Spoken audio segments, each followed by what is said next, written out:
Hi, folks. Toby here. Welcome back to the show. Recently, I was a panelist at a Maslin West Arc Chamber event, and the topic was really insightful. So I thought, why not bring that same information to you here? Now, this is an absolute barn burner of a topic for this week. So we're going to go ahead and dive right in. Standard operating procedures, or SOPs. These can be the secret weapon that lets you spend more time working on your business rather than in your business. Some of the questions. First one was, why do so many small business owners resist creating SOPs even when they know that they need them? There are three main points of resistance that I see consistently. The first one is the time paradox. Owners feel too busy running the business to document how to run the business.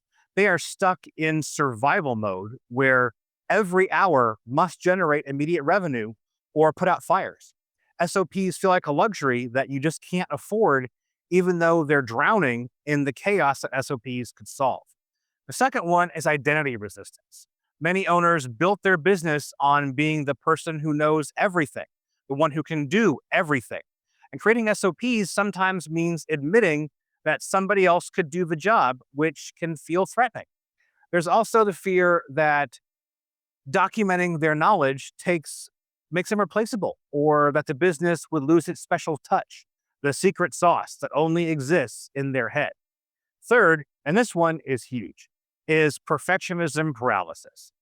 Business owners think that SOPs need to be these massive corporate style manuals before they're worth creating. They've never built SOPs before, and so they don't know where to start. And rather than start imperfectly, they don't start at all. This is why a messy SOP today is infinitely more valuable than a perfect SOP that never gets created. The second question was, what's the difference between documenting what you do and creating SOPs that others can actually follow? This is critical. Documentation is descriptive. It explains what happens. An SOP is prescriptive. It tells somebody what to do step by step to get a specific outcome. I'll give you an example. Documentation may say that we send welcome emails to new clients with account information and resources. That's nice, but it's useless for training. An actual SOP says within 2 hours of contract signing to open the welcome email template in the mail client, fill in the client name and account number from the contract, attach the client portal guide PDF from the shared drive, CC the account manager and sales rep. Five, send and move the contract to active clients folder.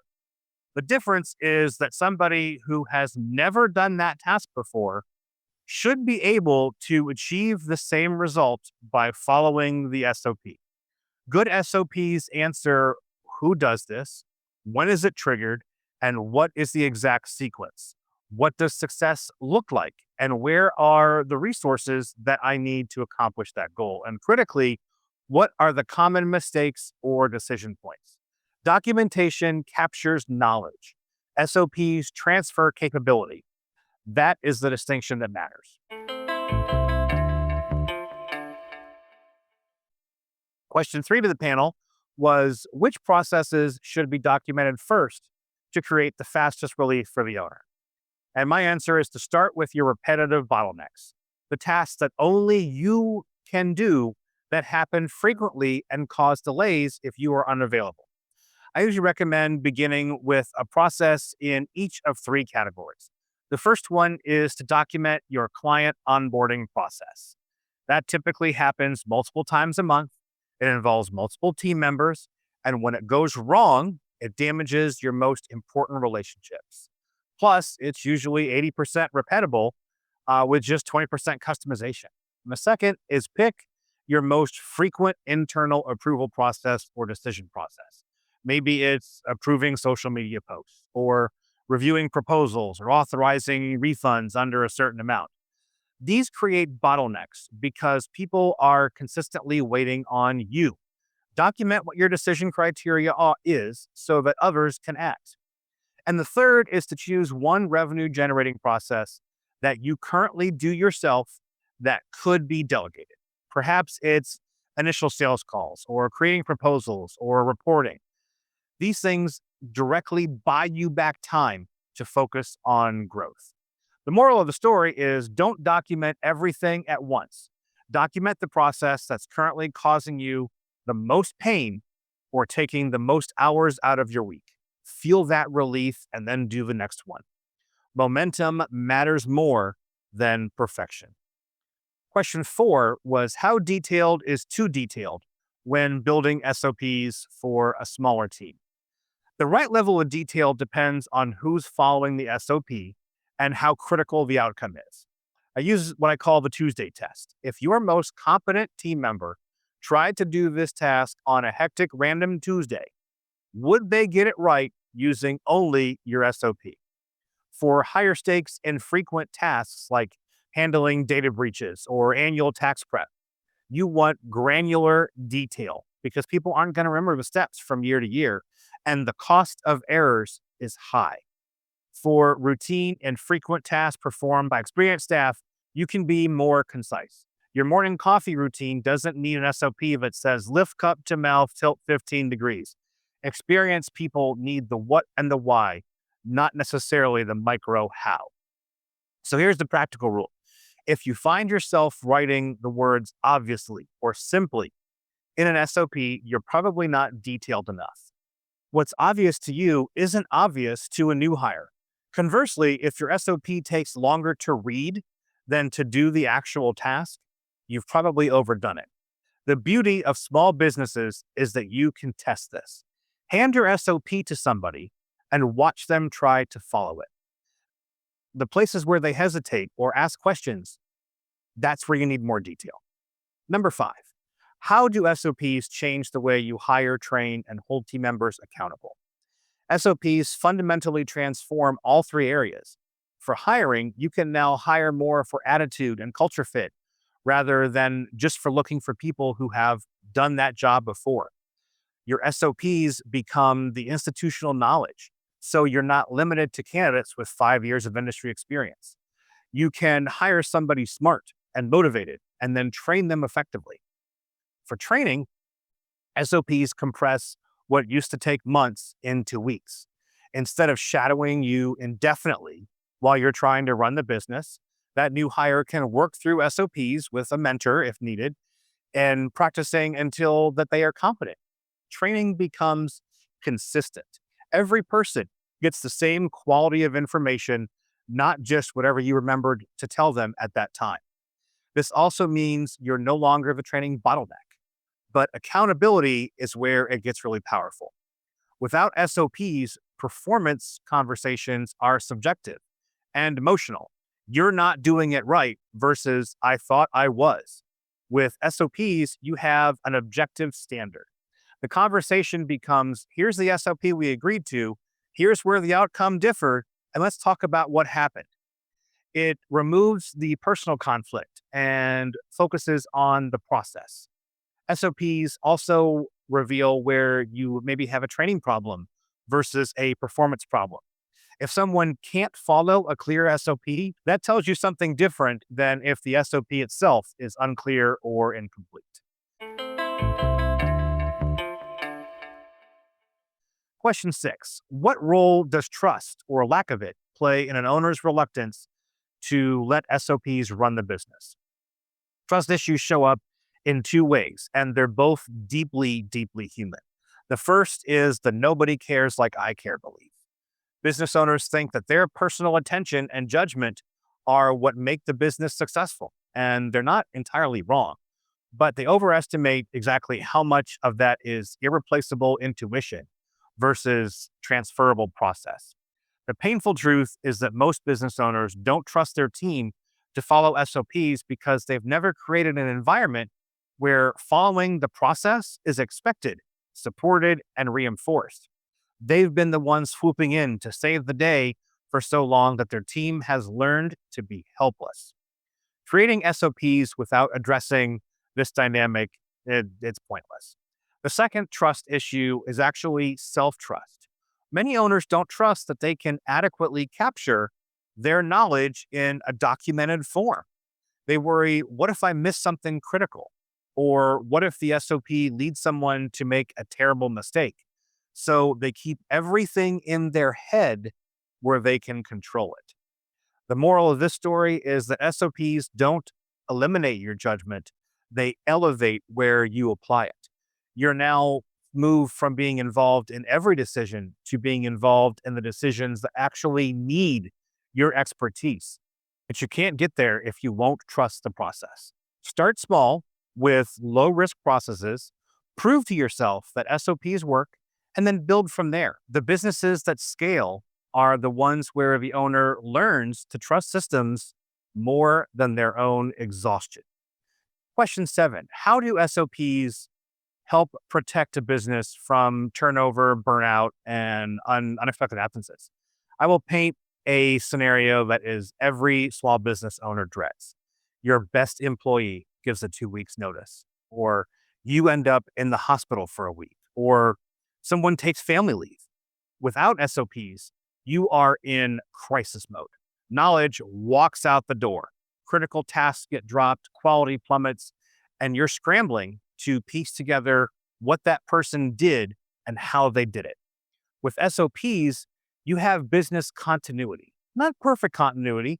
There's still a transition period, but instead of losing 100% of someone's capability when they leave, you might lose 20. The remaining 80% is captured in your processes and can be transferred to somebody else. For burnout, SOPs are preventative medicine.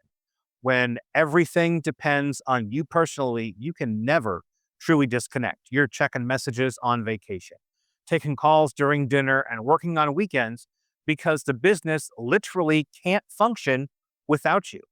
SOPs distribute that cognitive load. Other people can make decisions, handle problems, and keep things running. You can actually take a day off because you're not coming back to chaos. The businesses I've seen grow sustainably are the ones where the owner isn't a single point of failure. SOPs create redundancy, not in a corporate bureaucracy kind of way, but in a this business is resilient kind of way. Your business becomes bigger than any one person, including you. And that's when it becomes valuable as an asset, not just a job you own. Question 8. What mistakes do business owners commonly make when implementing SOPs for the first time? The biggest mistake, hands down, is trying to do too much at once. You might get inspired and decide to document everything. You spend 3 months creating 50 SOPs that no one ever uses. You get discouraged and you trash the whole initiative. SOPs should be implemented gradually, process by process, with real people using them and testing them and providing feedback. Second is creating SOPs in isolation. The owner locks themselves in a room and documents how they think everything should work, and then gets frustrated when their team doesn't follow their own rules. The people actually doing the work need to be involved in creating the SOP. Often they know the shortcuts or the edge case that you have completely forgotten about.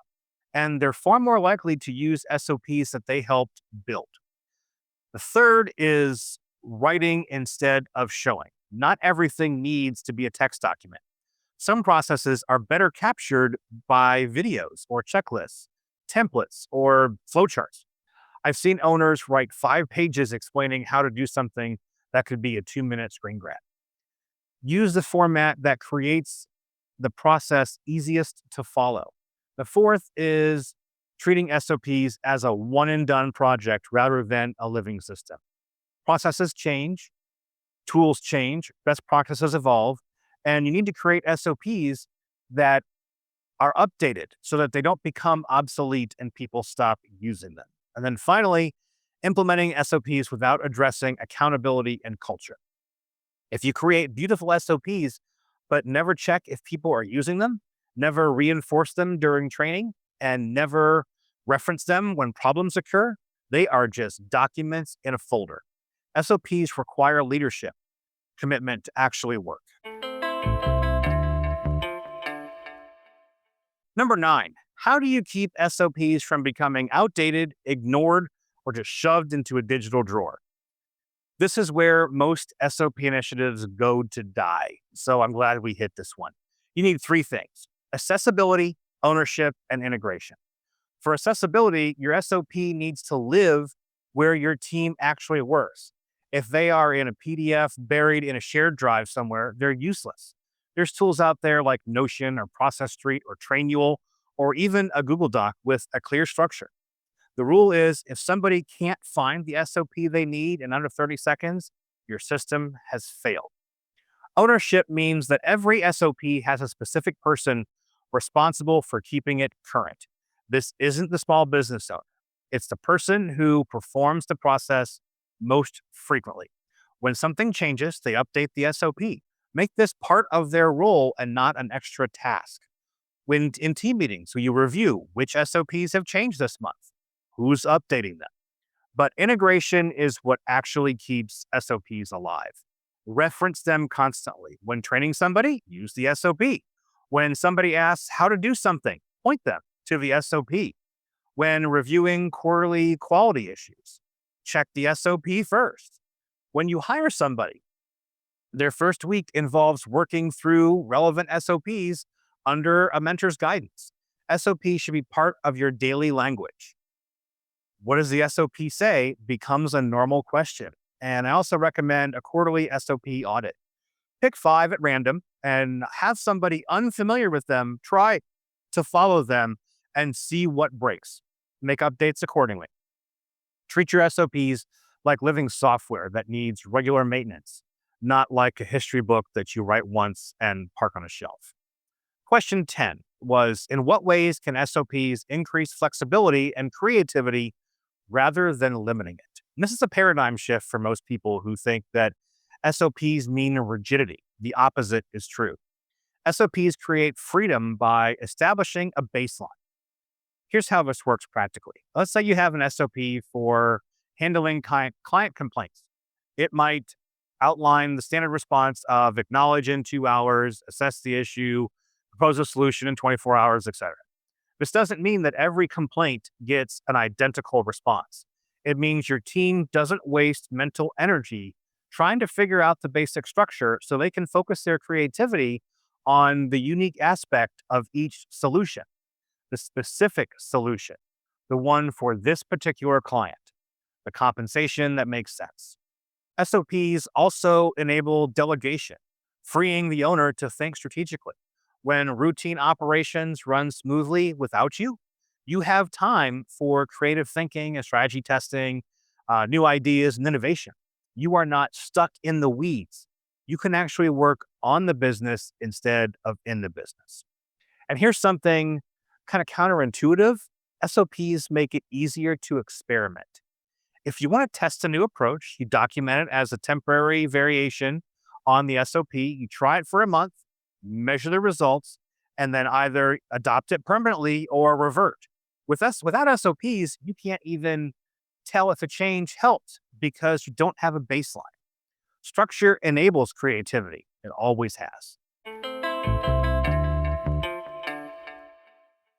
Question 11. What measurable changes have you seen? Revenue, time, stress, consistency after implementing SOPs? Now, the metrics are going to vary from business to business, industry to industry, but I can share some patterns that I've seen repetitively. The most immediate change is time recovery. Owners report getting back hours per week within the first 90 days of implementing some core SOPs. That's time that was previously spent answering repetitive questions, redoing somebody else's work, or being personally involved in routine operations. For revenue, businesses with solid SOPs typically see year over year growth because the owner can really focus on business development and strategy rather than day to day operations. There's a digital marketing agency I knew that couldn't take on any new clients because their delivery was so chaotic. After implementing some core SOPs, they went from 8 to 23 clients in 18 months with the same core team, and that tripled revenue.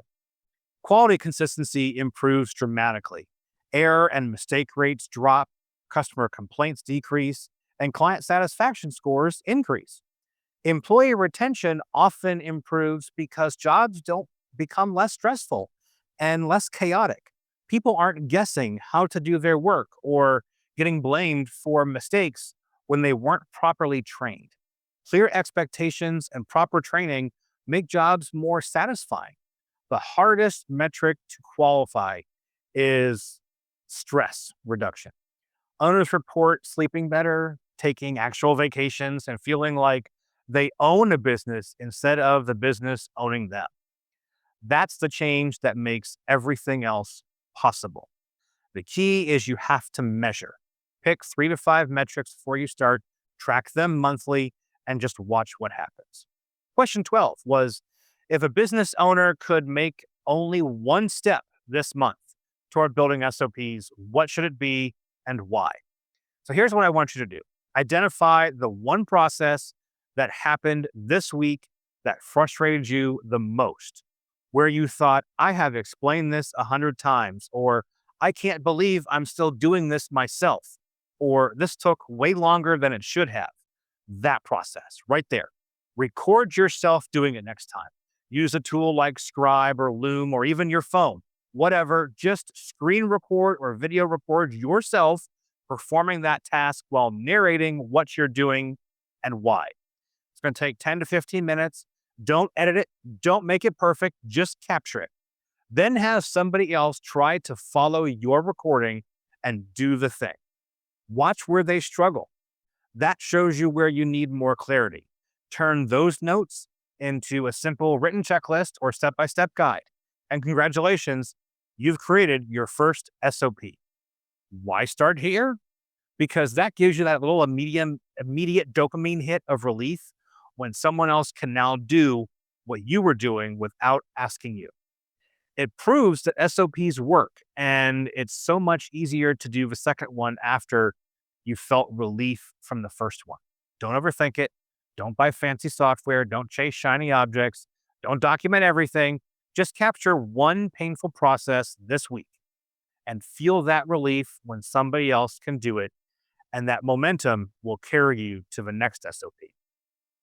The business you want is built one SOP at a time, starting with the one that is hurting you today. That is where you begin.